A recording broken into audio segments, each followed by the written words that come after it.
ভারতের চেরাপুঞ্জিতে বৃষ্টি ও উজান থেকে নেমে আসা পাহাড়ি ঢলে ফের বাড়ছে সুনামগঞ্জের সুরমা, কুশিয়ারা, জাদুকাটা সহ সব নদ নদীর পানি।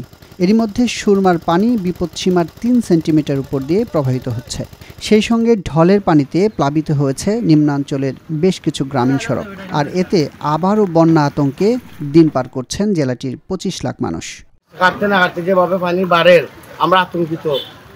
পানি বাড়লে আমরা ইনকাম সোর্স বন্ধ, সবটা বন্ধ, কর্মক্ষেত্র নাই, বিপদে পড়ে যাই হঠাৎ। আল্লাহ ভরসা আর কিছু নাই।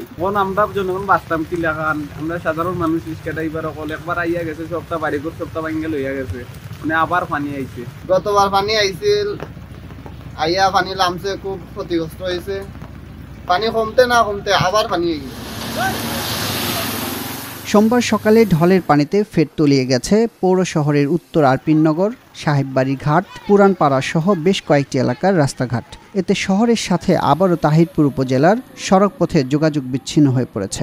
এই পানির জন্য আমাদের তো ক্ষতিগ্রস্ত হচ্ছে, যে ব্যবসা বাণিজ্য খারাপ, চলা মানে চলতে খুব কষ্ট হয়। মাঝে আছে এক পানি কমতে না কমতে আরো পানি বাড়া শুরু হয়েছে। আমরা কি এখন ব্যবসা করবো, ব্যবসা বাণিজ্য আমরা খুব কষ্টের মাঝে আছি। এক মাসে দুবার পানি বাড়ায় নাজেহাল হয়ে পড়েছে নিম্নাঞ্চলের বাসিন্দাদের জনজীবন। পানি উন্নয়ন বোর্ড বলছে, চেরাপুঞ্জিতে বৃষ্টি কমে গেলে সুনামগঞ্জের নদ নদীর পানিও কমে যাবে। চেরাপুঞ্জিতে ৩০০ মিলিমিটার বৃষ্টিপাত হয়েছে।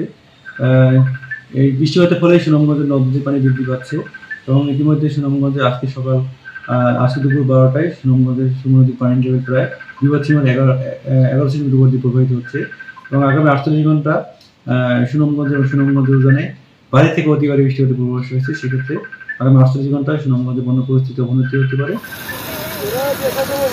এদিকে সুরমা নদীর পানি বেড়ে যাওয়ায় বন্যার শঙ্কায় আছেন সিলেটবাসীও। আবহাওয়া অধিদপ্তর বলছে, সিলেটে সকাল ৬টা থেকে ৯টা পর্যন্ত ৩ ঘন্টায় ৬৫ মিলিমিটার বৃষ্টি হয়েছে। আর রবিবার সকাল ৬টা থেকে সোমবার সকাল ৬টা পর্যন্ত ২৪ ঘন্টায় বৃষ্টি হয়েছে ৩৯.৬ মিলিমিটার। বুধবার পর্যন্ত সিলেটে ভারী বৃষ্টির পূর্বাভাস রয়েছে বলে জানিয়েছে আবহাওয়া অধিদপ্তর।